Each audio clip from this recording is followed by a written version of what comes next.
Gencatan senjata dan perjanjian Hudaybiyah itu adalah awal babak baru pada fase kehidupan umat Islam dan orang-orang Muslim mulai sedikit berubah. Dari mundurnya orang Quraisy dari peperangan dan lebih memilih jalan damai, maka salah satu dari 3 sayap yang dimiliki oleh pasukan musuh itu mulai patah. Ya, mulai kendor. Maksudnya itu sayap itu ada 3 kelompok. Jadi dari pihak musuh itu ada kelompok musuh yaitu pertama Quraisy, kemudian Ghatafan, kemudian orang-orang Yahudi. Karena Quraisy itu dianggap sebagai figur paganisme, yaitu kesukuan ya paganisme, dan pemimpinnya di seluruh Jazirah Arab, di tanah Arab itu orang Quraisy itu yang paling hebat ya. Kesukuannya paling hebat. Jadi sudah orang-orang itu tidak lagi memperdulikan bangganya sebagai orang Quraisy itu enggak lagi.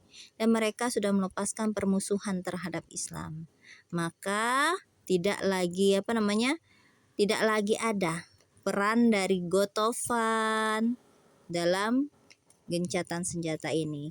Keterlibatan Ghatafan ini sebenarnya pun bukan karena Ghatafan mau sendiri, tapi ini adalah ulah dari orang-orang Yahudi kayak gitu untuk memusuhi atau memerangi Islam.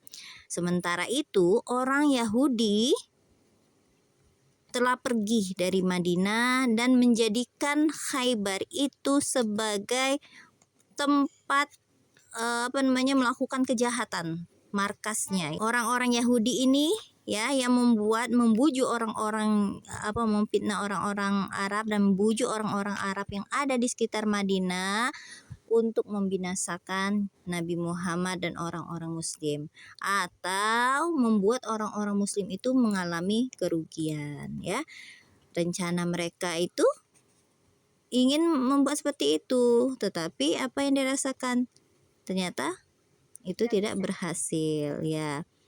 Pada tahap kedua, ini adalah tahap kedua. Pertama gencatan senjata, kemudian tahap kedua ini dimulai setelah dikukuhkannya gencatan senjata.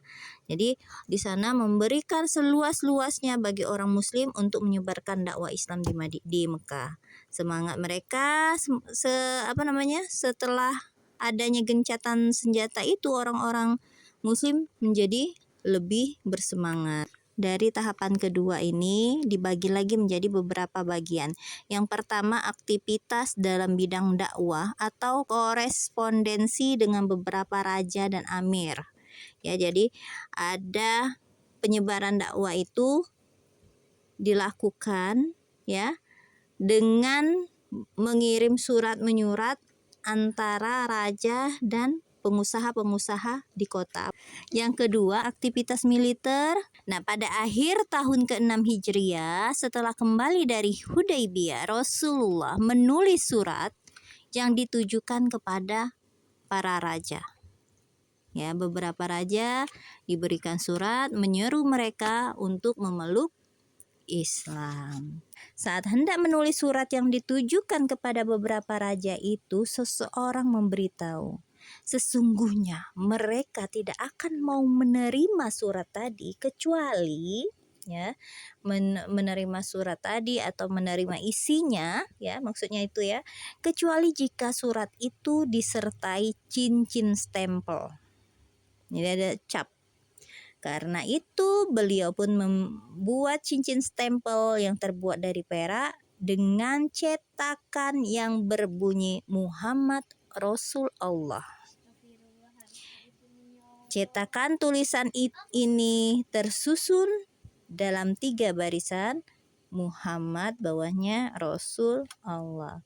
1 barisan Muhammad Allah Rasul Muhammad Rasulullah gitu ya. Beliau menunjuk beberapa orang sahabat, kemudian beliau mengutus orang-orang ini sebagai kurir untuk menemui raja. Al-Alama Al-Masufuri yang memastikan bahwa beliau mengutus para kurir ini pada bulan Muharram 7 Hijriah setelah beberapa hari Kurir itu penyampai pesan, sama penyampai paket pesan ya. Beberapa hari sebelum pergi ke Khaybar. Nah, ini surat yang diberikan pertama kepada Raja Najasyi, rajanya Habasyah. Najasyi ini namanya bukan Najasyi tapi Ashama bin Al-Abjar namanya.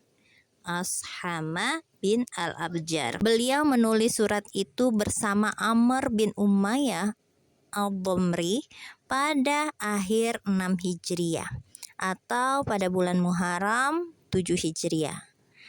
At-Tabari telah menyebutkan bahwa teks itu ini harus diteliti lagi ya, karena kemungkinan teks surat itu bukan teks surat yang ditulis oleh Rasulullah setelah perjanjian Hudaybiyah, tetapi boleh jadi itu merupakan surat yang dibawa oleh Ja'far ketika dia hijrah ke Habasyah bersama rekan-rekannya selama periode Mekah, ya kan, sebelum masuk Madinah kan. Aku telah mengutus kepada kalian anak pamanku Ja'far bersama beberapa orang muslim.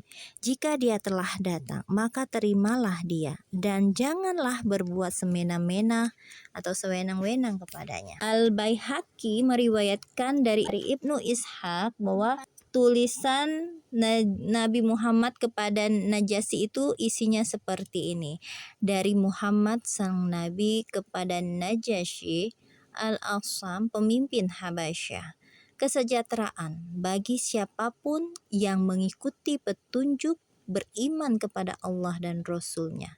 Aku bersaksi bahwa tiada ilah selain Allah dan tiada sekutu baginya dan tidak mempunyai rekan pendamping anak, dan bahwa Muhammad adalah hamba dan Rasul-Nya. Aku menyeru Tuhan dengan seruan Islam bahwa aku adalah Rasul-Nya.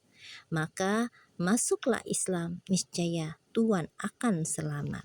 Maka dibacakan surat Ali Imran ayat 64 yang isinya, katakanlah wahai ahli kitab, marilah kepada suatu kalimat atau ketetapan yang tidak ada perselisihan antara kami dan kalian, bahwa tidak kita sembah kecuali Allah dan tidak kita persekutukan dia dengan sesuatu pun, dan tidak pula sebagian kita menjadi sebagian yang lain sebagai Tuhan selain daripada Allah.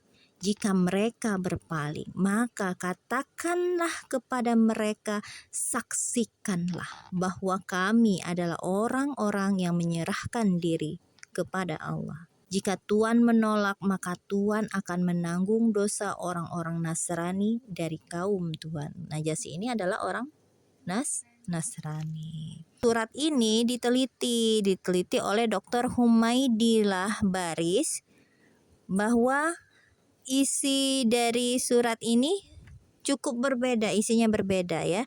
Ibnu Qayyim juga menyebutkan dengan sedikit perbedaan dalam susunan kalimat. Dalam penelitian ini, Dr. Humaidillah tadi ingin mengungkapkan berbagai harus diteliti. Dia menyebutkan teks surat ini seperti ini. Dari Muhammad Rasulullah kepada Najasyi, pemimpin Habasyah. Kesejahteraan bagi siapapun yang mengikuti petunjuk amma ba'du. Aku memuji bagi Tuhan kepada Allah yang tiada ilah selainnya. Dia yang penguasa, yang maha suci, pemberi kesejahteraan, pemberi perlindungan, dan yang berkuasa. Aku bersaksi bahwa Isa bin Maryam adalah ruh Allah dan kalimatnya yang disampaikan kepada Maryam yang perawan, baik dan menjaga kehormatan diri. Lalu dia mengandung Isa dari ruhnya dan titipannya, sebagaimana dia menciptakan Adam dengan tangannya. Aku menyeru kepada Allah semata yang tiada sekutu baginya dan senantiasa menaatinya. Hendaklah Tuhan mengikuti aku, beriman apa yang diberikan kepadaku. Sesungguhnya aku adalah Rasul Allah dan aku menyeru Tuhan dan pasukan Tuhan kepada Allah Azza wa Jalla. Aku sudah mengajak dan memberi nasihat, maka terimalah nasihatku. Kesejahteraan bagi siapapun yang mengikuti petunjuk.